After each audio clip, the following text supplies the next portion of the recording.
Greetings and welcome back to Haftarot, the weekly video cast in which we take a look at that week's Haftara read after Kriyat HaTorah on Shabbat morning, at the meaning of the Haftara itself and its relevance to Parashat Shavua. My name is Yitzchak Etshalom, and I'm delighted to be studying with you the Haftara for this week's Parashat Toledot, which is the first chapter and the first 7 psukim of the second chapter of the book of Malachi. So I'd like to take a look for a moment at the book of Malachi, which is all of 3 chapters long. We're reading about half the book as part of this, Haftarah.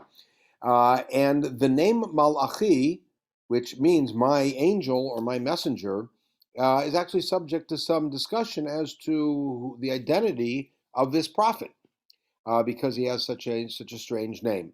And as you can see on the left side, the English side that has some Greek this time, in the Greek translation of the Tanakh, the Septuagint, the first verse, which introduces Malachi, begins as follows. It says, Egam logo kurio epiton Israel en chere angelu otu.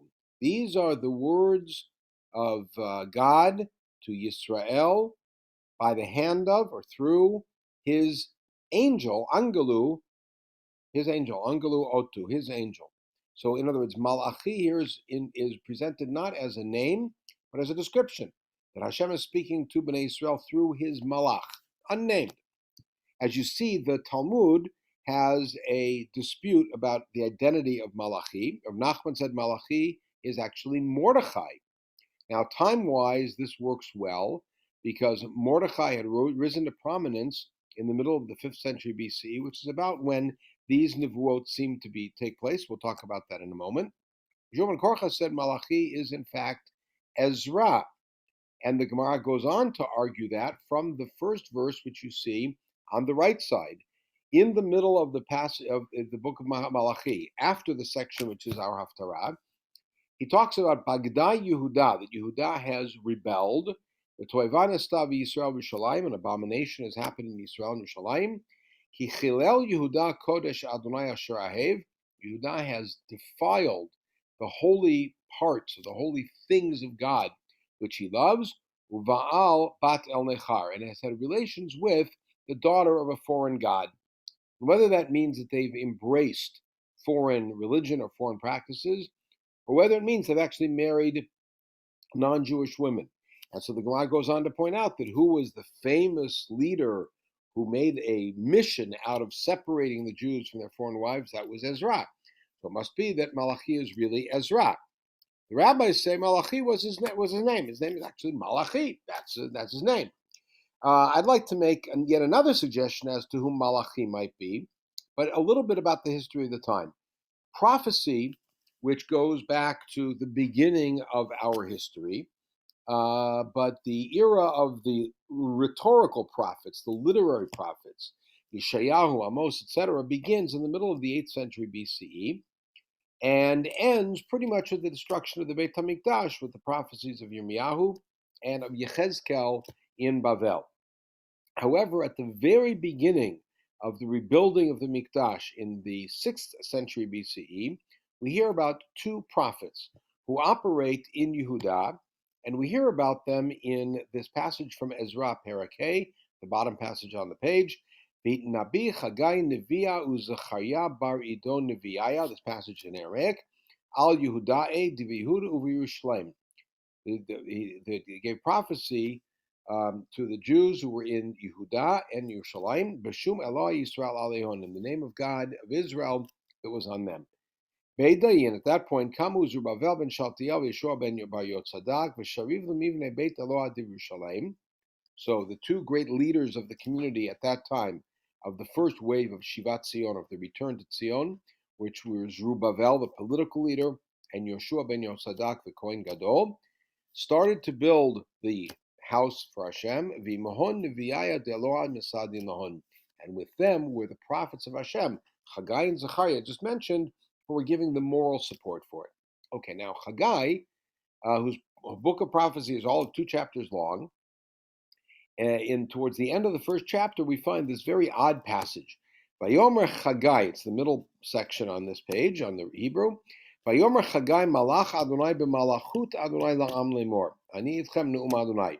Chagai is responding to the people's fear that God does not approve of their rebuilding the Mikdash. God is not going to be with them. God is not supporting them.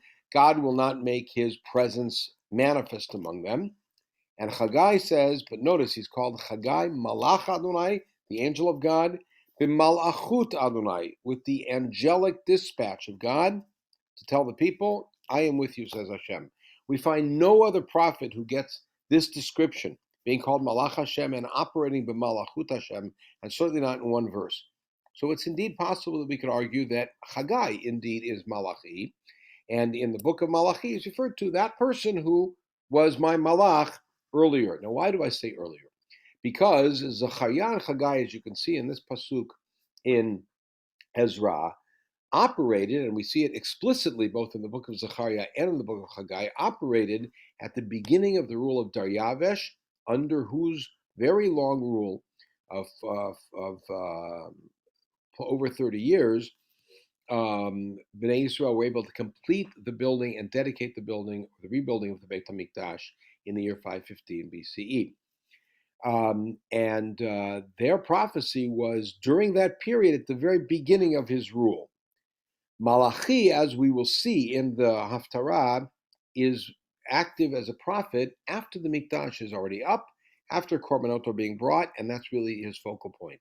So it's possible that Malachi is really Chagai at a later point in his career. Chagai operates as Chagai to help build the Mikdash, and then as Malachi to come and excoriate the people for their inappropriate behavior relative to the Mikdash. Okay, and this is our Haftarah as you see it in front of us. But let's go back for a moment to Parashat Toledot and see what the theme of Parashat Toledot is and see why that's appropriate here. On the face of it, the connection between Toledot and this Haftarah comes from basically the first couple lines in the Haftarah, where Malachi tells the people, and this is a famous style of Malachi, of dialogue prophecy, where he has, God says this, and you say this, and God says this, and you say this, and it's all coming from Malachi. So God says, I love you, and you say, how do we see this love? And God's answer is, Halo ach Esav li Yaakov ne'um Adonai, v'ohavet Yaakov. After all, Esav and Yaakov were brothers, and I preferred Yaakov. I loved Yaakov. But Esav saneti. Esav I disfavored, or I hated. Vasima tarav shmama, but nachlato letanot midbar. I made his hills into desolate area, and his whole area is like for jackals. So in other words, I gave Yaakov this beautiful land, and I gave Esav in the southwest part of Jordan a desolate land. So doesn't that show you that I love you, and I favored you over Esav? And now, ki tamar Edom rushashtu v'nashuv v'nivnei charavot kol mar Adonai tzvaot hema yivnu v'ani yaros. So if Edom, which is Esav, says we're going to rebuild, they'll build and I'll destroy it again. And they'll be the nation that Hashem has rejected forever. And you'll see this and you will say, God is great beyond the boundaries. Now, that's the introduction. And that seems to be the only connection with our parasha. When we look further and we think a little bit deeper at what's going on in Parashat Toledot, we'll see the connections run throughout. So now comes the rebuke. All of this was a statement of love. Now comes the rebuke, which is Malachi's central message in this first full nevuah. He says, a son honors his father, and a slave honors his master. If I'm your father, if you call me Avinu, where's my honor? If I'm your master, then where's the fear of me? Amar Adonai Tzvaot. I'm saying this to you, the Kohanim, who are degrading my name, and you're saying, how do we degrade your name? Now again, this is the dialogue. But notice what's happened. He says, however you think you relate to me, you're not doing a good job. If you relate to me like your father, our father, Avinu, then you're not honoring me like a father should be honored. And if I'm supposed to be your master, you want to look at me with fear and awe, you're not showing any fear or awe. Well, notice right away the connection with the parasha. Bein Yechabein Av. One of the things that Esav was known for, and it's clear in the Parashat, is his tremendous sense of kibbud. But in the meantime, here you're not treating me properly that way, and the Malachi uses deliberately a word, bozei shmi, you degrade my name. Why is that so critical? Because at the end of the story of Yaakov selling Esav the porridge and getting the birthright for it, what does it say? Vayochel vayesh vayakom vayelech. Esav eats and drinks and gets up and walks away. Vayivez Esav et ha-bechorah. Esav degraded the bechorah using the exact same word here. So it's like ben yechaberav. You're somebody who seems to be one who honors his father, and yet you degrade that which is important to father. Exactly what we saw with Esav, and here it's explicated in the words of Malachi, which, by the way, is ironic and painful because it means that he's speaking to us, Am Yisrael, and even though he says, I love you as Yaakov, but you behave like Esav. Now, where is the degradation? You put inappropriate or disgusting food on my mizbeach. So you say, what's disgusting about it? The answer is because you're saying the mizbeach is a degrading place. In other words, you're looking askance at the mizbeach, and as a result, bringing bad korbanot to the mizbeach. When if you bring a blind animal, you think there's nothing wrong with it. You bring a lame animal or a sick animal, say there's nothing wrong. Okay, but let's try this. Bring that to your governor. Will he like it? Will he favor it? Will he greet you? In other words, you're treating me less than you would treat a human governor. You bring a sick animal as a gift. They're not going to find that very helpful, but yet you're putting that on the Mizbeach.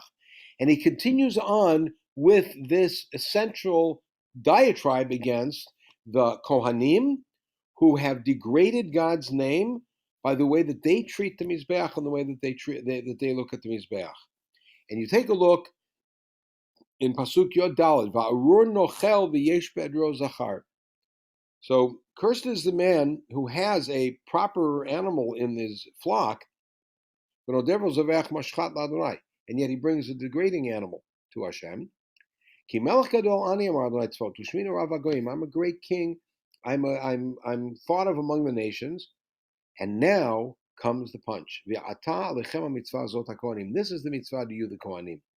Im lo tishma'u v'im lo tasimu alev latet kavod lishmi amar Adonai tzvaot shilachti v'chem et ha'me'ira v'roti et birchotechem. Now let's see how this ties in with the rest of the parasha. If you do not listen and do not attend to me to give proper kavod to my name, then I will send a curse and I will curse your blessings. If you're not paying attention, I'm going to curse your blessings. The second half of Parashat Toledot is all about brachot. It's about preparing to give the bracha to Esav, and it ends up being given to Yaakov. Then a backhanded bracha to Esav. Then a full bracha given to Yaakov to give him the bracha of Abraham. And now the warning: if you do not pay attention to the brachot and to take them to heart, then there will be a curse in these brachot. Hineni goer lachem et hazera v'zariti feresh al pneichem perish chagechem nasatchem elav. Terrible curse. I'm going to attack the plants, and then I'm going to spread dung on your face, the dung from your animals, the festive animals that you bring. Vidatem ki shilachti alechem et hamitzvah zot liot briti et levi amar Adonai tzvaot. And you'll know that I sent this mitzvah to the Levim, that this is what they should do. And with these last couple of psukim, we hear a beautiful description of what the ideal Kohen should look like from Shevet Levi. Briti haita ito hachayim v'hashalom. My brit is a brit of chayim and shalom. That name lo mora v'yira'eni, and I give him with fear, and he should fear me. Nei shmi nichatu. He is lowered in the presence of my name. He's humbled in the presence of my name. Torat emet haita b'fihu. And this again connects with our parasha, because think about all of the deception that takes place in our parasha. The Kohen is Torat emet haita b'fihu. Words of truth, teaching of truth. V'avla lo nimtzav isfatav. There is no crookedness found on his lips. B'shalom mishor halach iti. Rabim Yeshiv Mi'avon, and he brought many people back from sin by walking straight with me. And this may be a subtle critique, against Yaakov that Yaakov had a much better way to bring Esav into the fold than by the deception. Ki siftei kohen yishmeru dat v'torah yivakshu mipihu, because the lips of the Kohen hold on to knowledge and people request Torah from him. Ki malach Adonai tzvaotu, and we come back to the malach. He is indeed a malach. For someone to be a teacher, for someone to be a leader, for someone to be one who inspires, he has to be indeed like a malach. And that is why Chazal say that im domeh harav l'malach Hashem tzvaotu v'akshu Torah mipihu. If your teacher is indeed like a malach, then seek Torah from him. That the person has to be a role model, somebody who exemplifies that which he teaches. And that, of course, is, again, a response and a reflection on some of the subtextual components of Parashat Toledot that course through the Yaakov-Esav relationship, which, of course, is all seated in this week's Parasha. Everybody should have a wonderful Shabbat and enjoy Parashat Toledot and enjoy the Haftara from Parashat Toledot from the Navi Malachi.